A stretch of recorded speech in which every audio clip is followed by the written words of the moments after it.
afternoon. Okay. My second question, President Biden yesterday, responding to the George Floyd case verdict, said that George Floyd's death, quote, ripped the blinders off for the whole world to see the systemic racism in the United States.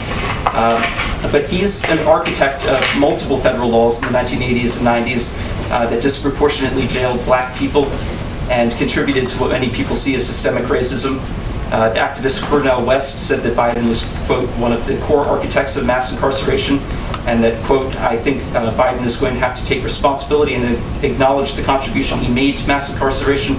To what extent does President Biden acknowledge his own role in systemic racism, and how does that inform his current policy positions? Well, I would say that one of the president's core objectives is addressing racial injustice in this country, not just through his rhetoric, but through his actions.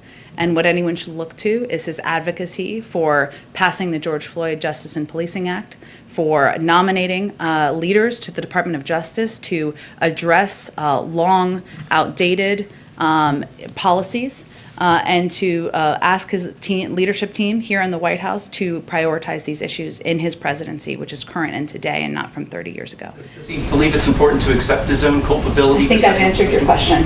Go ahead. They're really showing themselves to do really well. Come on, man.